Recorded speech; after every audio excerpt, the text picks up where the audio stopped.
Hello students, welcome to your YouTube channel SS classes of chemistry. मैं रितेश सिंह, आपका chemistry teacher. आइए हम लोग some basic concept of chemistry में नेक्स्ट लेक्चर देखते हैं।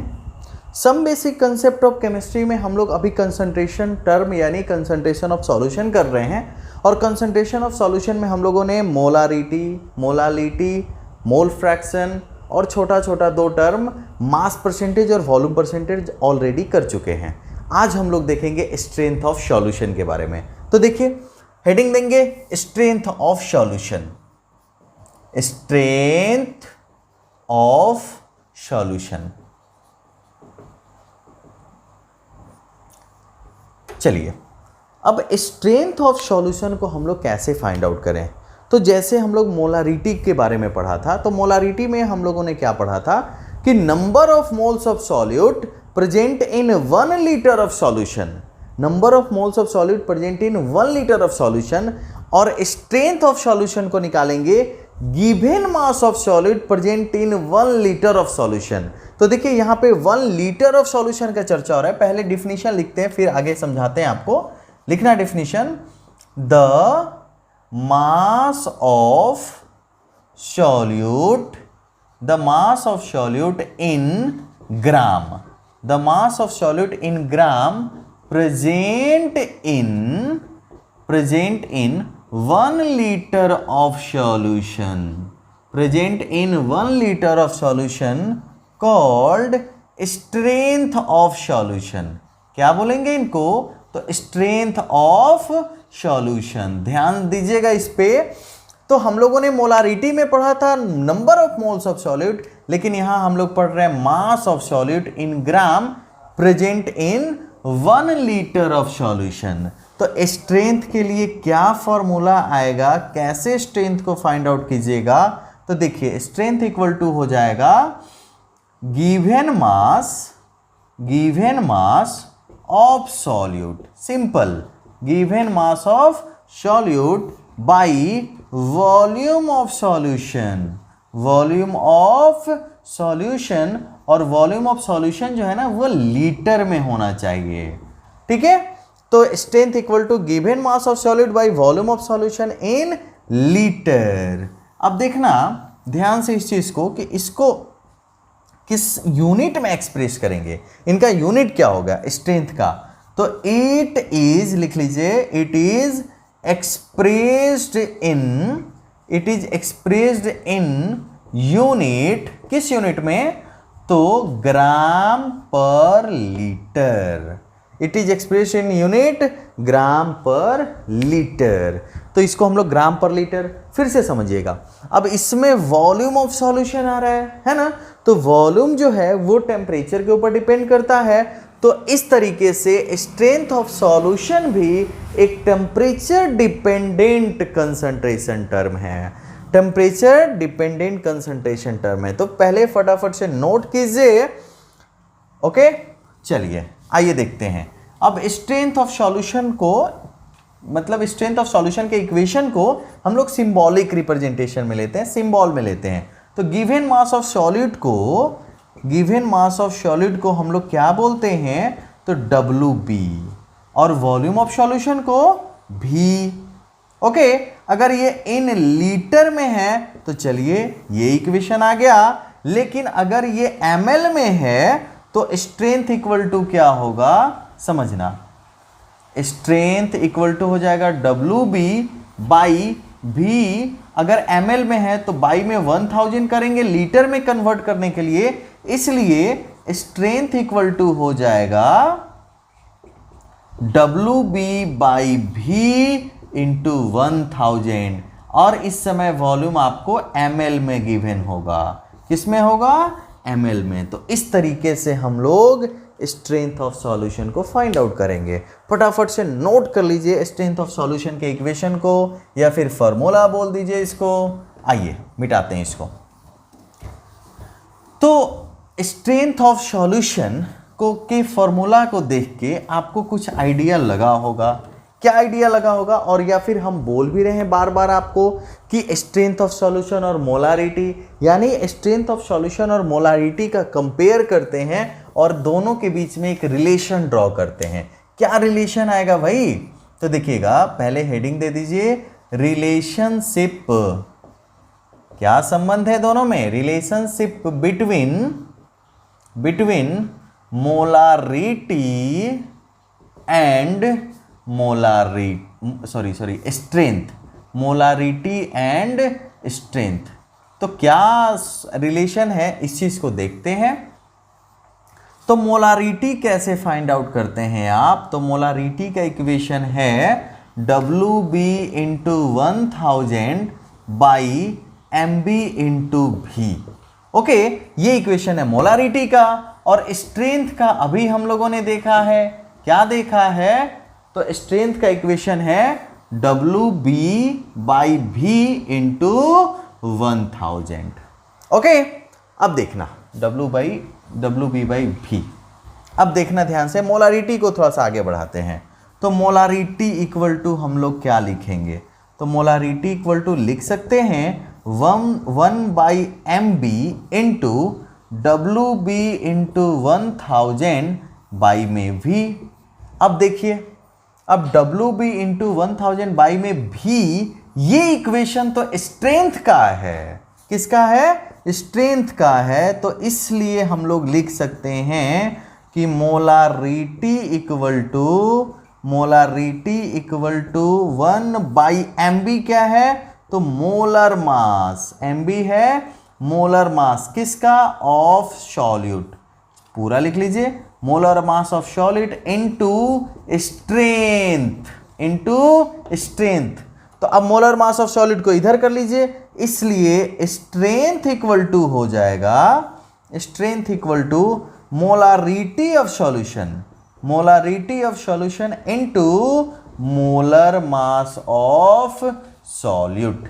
Simple, molar mass of solute. अगर इसको आप सिंबल में लिखना चाहते हैं तो S equal to M into MB। फटाफट से नोट कर लीजिए स्ट्रेंथ और मोलारिटी में रिलेशन। ऐसे हम लोग स्ट्रेंथ, अगर मोलारिटी पता है तो स्ट्रेंथ फाइंड आउट कर लेंगे, अगर स्ट्रेंथ पता है तो मोलारिटी फाइंड आउट कर लेंगे। ओके, तो नोट कीजिए। चलिए, आई होप आप लोग नोट कर लिए होंगे। पॉज कीजिए वीडियो को, स्क्रीनशॉट लीजिए और आराम से नोट कीजिए। ओके, चलिए। तो हम लोगों ने अभी मोलारिटी और स्ट्रेंथ में रिलेशन को देखा। तो मोलारिटी और स्ट्रेंथ में रिलेशन देखे, फिर क्यों ना इस पे एक छोटा सा क्वेश्चन कर लिया जाए। आइए देखते हैं question. 30 gram of acetic acid, 30 gram of acetic acid present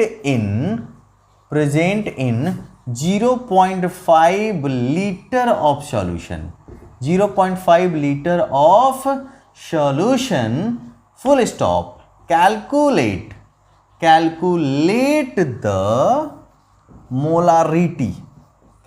the molarity and strength of solution. तो कैसे हम लोग मोलारिटी और स्ट्रेंथ को फाइंड आउट करेंगे भाई साहब? देखिए, 30 ग्राम ऑफ एसिटिक एसिड, ये WB हो गया। गिवन मास को हम लोग WB बोलते हैं, तो 30 ग्राम। अब एसिटिक एसिड का फॉर्मूला क्या होता है? तो CH3COOH, एसिटिक एसिड या फिर इथेनोइक एसिड भी बोलते हैं इसको।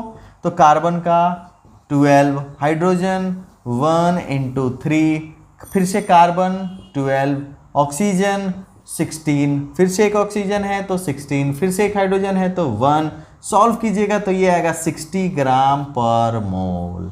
मोलर मास तो MB। चलिए, तो WB पता हो गया, MB पता हो गया, और वॉल्यूम ऑफ सॉल्यूशन भी गिवन है 0.5 लीटर। क्या निकालिएगा आप? क्या निकालिएगा? चलिए मोलारिटी ही निकाल लेते हैं। तो M equal to WB by MB into WB by MB into ऊपर में 1000 बाई में V। तो M इक्वल टू क्या हो जाएगा? WB कितना है? 30। MB कितना है? तो 60 इंटू 1000 और बाई सॉरी यहाँ पे तो 1000 लेंगे ही नहीं। क्यों नहीं लेंगे? क्योंकि वॉल्यूम तो ऑलरेडी लीटर में दिया हुआ है, तो लीटर में दिया हुआ है तो इनटू में 1.5 पॉइंट गया, ऊपर में आ गया 0, 5 2 जा और यहाँ पे 32 जा 62 से 2 गया, कितना आ गया 1 मोल पर लीटर। 1 मोल पर लीटर आ गया मोलारिटी। अगर आपको स्ट्रेंथ फाइंड आउट करना है तो स्ट्रेंथ इक्वल टू होता है मोलारिटी इनटू एमबी, मतलब मोलर मास। तो स्ट्रेंथ इक्वल टू हो जाएगा 1 इंटू मोलर मास कितना है 60, तो 1 इंटू 60 यानी S equal to 60 gram per litre answer. चलिए ऐसे हम लोग मोलारिटी और मोलालिटी को फाइंड आउट करेंगे। छोटा सा क्वेश्चन था, जल्दी नोट किए। ओके आइए, तो ऐसे हम लोग स्ट्रेंथ और मोलारिटी में रिलेशन को इस्टेब्लिश किए। फिर हम लोगों ने एक छोटा सा क्वेश्चन किया। एक और टर्म हम लोग पढ़ने जा रहे हैं कंसंट्रेशन का, और वो है मास फ्रैक्शन। मोल फ्रैक्शन हम लोग पढ़ चुके हैं पहले, और मोल फ्रैक्शन के जैसा ही कुछ है मास फ्रैक्शन। तो मोल फ्रैक्शन में हम लोगों ने देखा था मोल का फ्रैक्शन, मतलब number of moles of solid by number of moles of solution, number of moles of solvent by number of moles of solution. तो यहां पे हम लोग देखेंगे मास of solid by mass of solution. Okay, तो जब दोनों तरफ मास की ही चर्चा है तो आप सोचिए क्या ये टेम्परेचर के ऊपर डिपेंड करेगा? बिल्कुल नहीं करेगा, क्योंकि यहाँ तो वॉल्यूम है नहीं। तो वॉल्यूम नहीं है तो ये एक टेम्परेचर इंडिपेंडेंट कंसंट्रेशन टर्म है। तो मास फ्रैक्शन का क्या डिफिनीशन होगा? लिखिए, द मास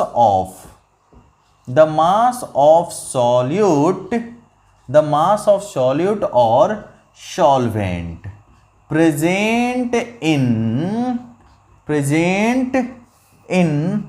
टोटल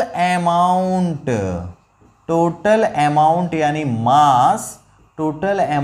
यानी mass of solution, total mass of solution called mass fraction. Simple. या फिर आप ऐसे भी बोल सकते थे, the ratio of mass of solute, दूसरा definition, the ratio of mass of solute और solvent and mass of solution is known as mass fraction. Simple सा है भाई। तो मास फ्रैक्शन को कैसे फाइंड आउट करें? तो मास फ्रैक्शन इक्वल टू क्या हो जाएगा? तो मास ऑफ सॉल्यूट और सॉल्वेंट, मास ऑफ सॉल्यूट और सॉल्वेंट बाई में मास ऑफ सॉल्यूशन। अब देखना इसका यूनिट क्या होगा, मास फ्रैक्शन का यूनिट क्या होगा?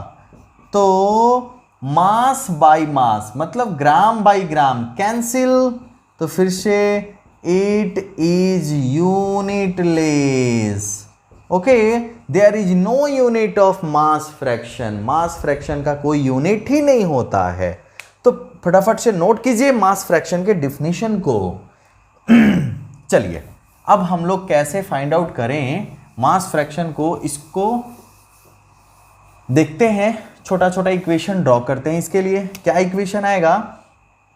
तो WB मान लेते हैं, let WB equal to given mass of solute. WB क्या है? तो गिवन मास ऑफ सॉल्यूट। और WA क्या है? तो given mass of solvent, given mass of solvent. तो कैसे निकाले मास फ्रैक्शन को? Mass fraction of solute, mass fraction of solute equal to mass of solute by mass of solution, mass of solute by mass of solution, यानी mass fraction of solute equal to हो जाएगा WB by WA plus WB। तो इसको note कर लीजिए, मास fraction of solute. तो mass fraction of solute जैसे आप फाइंड आउट किए, same to same mass fraction of solvent. तो मास फ्रैक्शन ऑफ सॉल्वेंट को कैसे फाइंड आउट कीजिएगा? तो मास ऑफ सॉल्वेंट बाई में मास ऑफ सॉल्यूशन, तो लिखिए मास फ्रैक्शन ऑफ सॉल्वेंट,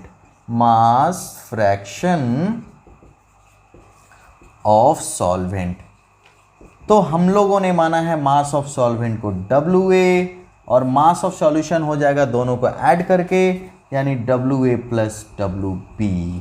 इस तरीके से हम लोग मास फ्रैक्शन ऑफ सॉल्वेंट को फाइंड आउट करेंगे।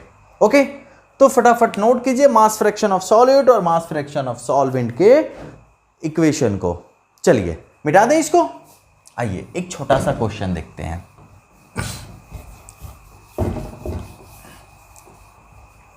क्वेश्चन, कैलकुलेट द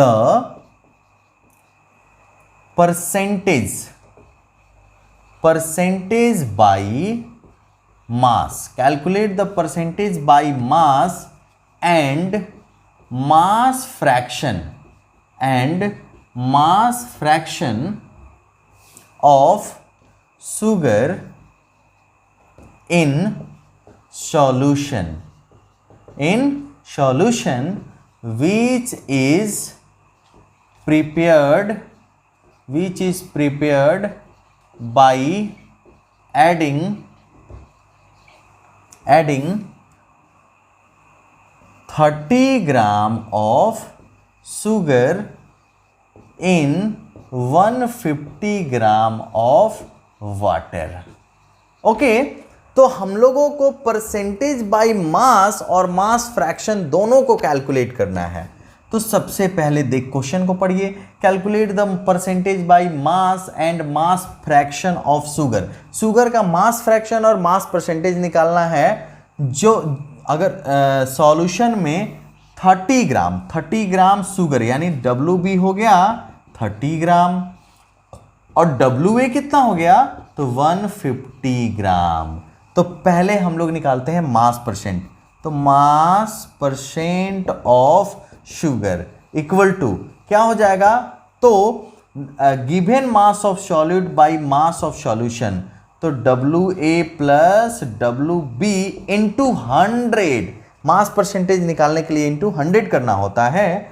तो WB यानी 30 प्लस 150 इंटू 100, तो 30/180 इंटू 100। तो चलिए एक जीरो से एक जीरो गया, 6 यहाँ से गया तो ये आ गया 6 और कितना 6 से 3 और ये 50, तो यहाँ पे आपका आ गया 50/3। तो 50/3 का क्या मतलब हुआ, तो 3 1 जा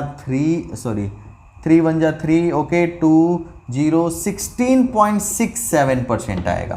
कितना आएगा 16.67%। और अब हम लोग को निकालना है मास फ्रैक्शन, तो मास फ्रैक्शन ऑफ शुगर कैसे फाइंड आउट करें, तो देखिए अभी कुछ देर पहले हम लोगों ने फॉर्मूला देखा WB/WA प्लस WB, यानी WB कितना तो 30 बाई में 180 0 और यहाँ पे बाई में हो जाएगा 6, तो 1/6 का मतलब 0.167 और यूनिट नो यूनिट आंसर। तो इस तरीके से हम लोग मास फ्रैक्शन और मास परसेंटेज को फाइंड आउट करेंगे। फटाफट से ये छोटा सा क्वेश्चन नोट कर लीजिए। तो मेरे प्यारे विद्यार्थियों, हम लोग some basic concept of chemistry में आज छोटा छोटा टर्म को डील किए, स्ट्रेंथ और मास फ्रैक्शन। हो सकता है स्ट्रेंथ और मास फ्रैक्शन आपको बहुत सारे बुक में मिले भी ना, ओके, तो लेकिन हम यहाँ पे जितना अधिक से अधिक हो, आसान हो हार्ड हो मतलब नहीं है, सारे टॉपिक को सारे छोटे छोटे पॉइंट को हम लोग कवर करेंगे।